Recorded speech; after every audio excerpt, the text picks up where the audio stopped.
E aí, pessoal? Tudo jóia? Hoje vamos falar sobre os conjuntos numéricos. Vamos começar com os números naturais. Quem seriam os números naturais? São os inteiros não negativos. 0, 1, 2, 3, 4, 5 e assim por diante. Se você somar um número natural com outro número natural, o resultado com certeza é natural. Então nós dizemos que a adição é fechada para os naturais. A multiplicação também. Se você multiplicar um número natural por outro número natural, o resultado com certeza é natural. Então a multiplicação também é fechada para os naturais. Já a subtração não. Se você pega um natural e retira dele outro número natural, o resultado nem sempre é natural. Por exemplo, se você pega o número 2 e retira o número 3, 2 menos 3 é igual a menos 1, que não é natural. A subtração não é fechada para os naturais. E a divisão? Sempre que você divide um natural por outro natural, o resultado é natural? Nem sempre. Nem sempre a conta é exata. A divisão de dois números naturais não é fechada. E ela é chamada divisão euclidiana. Vejam a representação. O símbolo dos números naturais é essa letra N. E o conjunto seria 0, 1, 2, 3, 4 e assim por diante. Vamos fazer algumas divisões. Por exemplo, 10 dividido por 5. 10 dividido por 5 é igual a 2. 2 vezes 5, 10. Para 10, nada. Então, 10 pode ser escrito como sendo 5 vezes 2 mais 0. É a divisão euclidiana. Notem que o resto foi 0. A divisão é exata. Agora, se nós dividirmos 9 por 2, 9 dividido por 2 é igual a 4. 4 vezes 2, 8. Para 9, 1. Sobrou o resto 1. Nós não podemos acrescentar a vírgula e continuar a divisão, porque senão o número deixou de ser natural. Então a divisão com números naturais é a divisão que deixa resto. Nós podemos dizer que 9 é igual a 2 vezes 4 mais 1. Para generalizar, se nós dividirmos o número A pelo número B, encontramos um quociente Q e um resto R. E esta representação pode ser feita assim. A é igual a B vezes Q mais R. Às vezes, aparece essa divisão no vestibular. Divisão com números naturais, a divisão euclidiana. Vejam esse exemplo. Dados dois números naturais, A e B. Dividindo-se o número A pelo número B, encontramos quociente 2 e resto 6. Dividindo-se A mais 2 por B, encontramos quociente 3 e resto 1. Calcule o valor de A mais B. Bom, ele começou dizendo que dividindo-se A por B, o quociente é 2 e o resto é 6. Vejam a representação. A dividido por B, quociente 2 e resto 6. Transformando em equação, A é igual a B vezes 2 mais 6. Ele disse também que dividindo-se A mais 2 por B, encontramos quociente 3 e resto 1. Vejam a representação. A mais 2 dividido por B, quociente 3 e resto 1. Transformando em equação, A mais 2 é igual a B vezes 3 mais 1. Dá para a gente montar um sistema. Veja o sistema. Primeira equação, A igual a 2B mais 6. E segunda equação, A mais 2 igual a 3B mais 1. Para resolver esse sistema, nós vamos substituir a primeira equação na segunda. Notem que na primeira equação, A é igual a 2B mais 6. Substituindo na segunda, no lugar de A, escrevemos 2B mais 6. E mais 2 igual a 3B mais 1. Subtraindo 3B dos dois lados, encontramos 2B menos 3B, fazendo a conta 6 mais 2, mais 8. Tudo isso igual a 1. Agora nós vamos subtrair 8 dos dois lados. 2B menos 3B encontramos menos B, igual a 1 menos 8, que é igual a menos 7. Então, menos B igual a menos 7. Multiplicando por menos 1, encontramos B igual a 7. Falta agora encontrar o valor de A. Vamos pegar a primeira equação. Lembra da primeira equação? A é igual a 2B mais 6. Substituindo B por 7, A igual a 2 vezes 7 mais 6. 2 vezes 7, 14, e mais 6, 20. A igual a 20. Como ele pediu para nós calcularmos A mais B, A mais B é o mesmo que 20 mais 7, 27. Além dos números naturais, nós vamos ver também os inteiros e os racionais. Vejam as representações. O conjunto dos números inteiros é representado por esse símbolo, Z. E os números inteiros são o menos 2, o menos 1, o 0, o 1, o 2 e assim por diante. Números racionais são aqueles números que podem ser escritos na forma de fração. O símbolo é essa letra Q. Eu até representei o conjunto. O conjunto dos números racionais é o conjunto dos números x pertencentes aos reais, tais que x é igual a dividido por b, sendo que a é o número inteiro e b também é o número inteiro. Então o número é racional quando ele pode ser escrito na forma de uma fração com numerador e denominador inteiros. E notem que se vocês pegarem, por exemplo, 10 dividido por 2, 10 dividido por 2 é igual a 5. O número inteiro também é um número racional. Se você dividir 1 por 3, 1 dividido por 3 é o mesmo que 0,333 e assim vai. É uma dízima periódica. Também é um número racional. Com relação a números racionais, uma coisa que às vezes aparece nos vestibulares é a fração geratriz da dízima periódica. Qual a fração que gerou a dízima periódica? Tem dois tipos de cálculo. Veja o primeiro cálculo.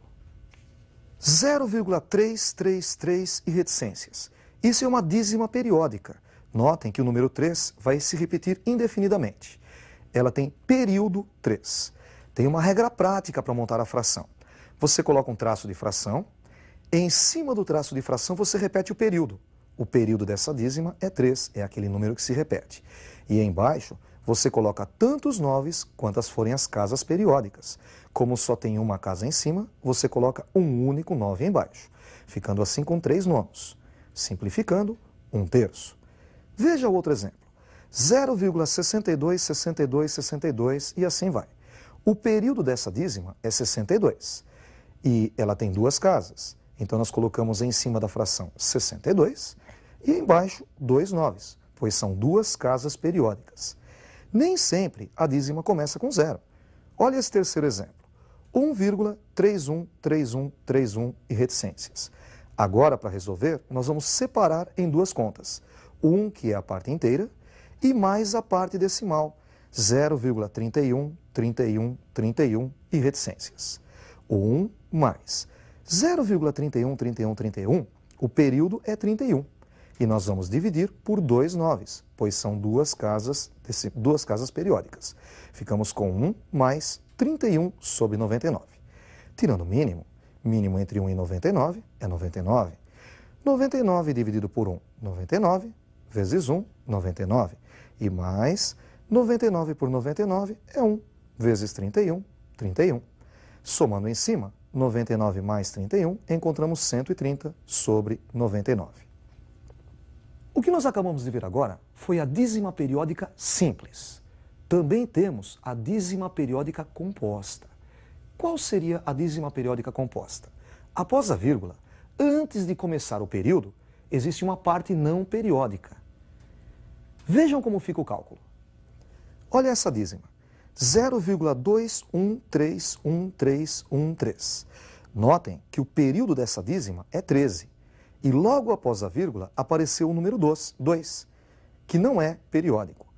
A regra é a seguinte: nós montamos uma fração, em cima nós colocamos a parte não periódica seguida do primeiro período. A parte não periódica é o número 2 e o primeiro período é 13. Então em cima nós escrevemos 213. E retiramos a parte não periódica. A parte não periódica é 2. Ficamos com 213 menos 2. E o denominador é constituído também de duas partes.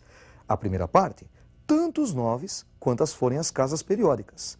Como o período da dízima é 13, ele tem duas casas. Nós colocamos 2 noves embaixo.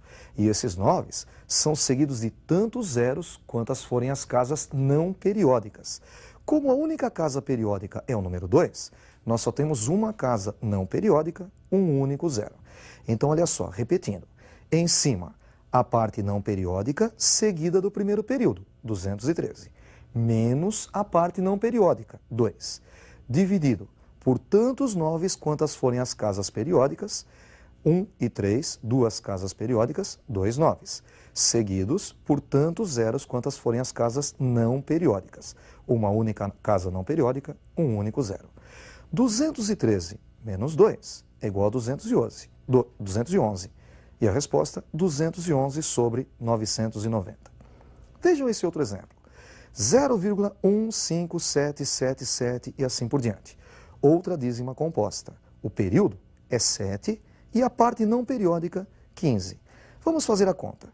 Em cima, a parte não periódica seguida do primeiro período, 157, menos a parte não periódica, menos 15. Embaixo, tantos 9 quantas forem as casas periódicas, como o período é 7 e só tem uma casa, vai um único 9.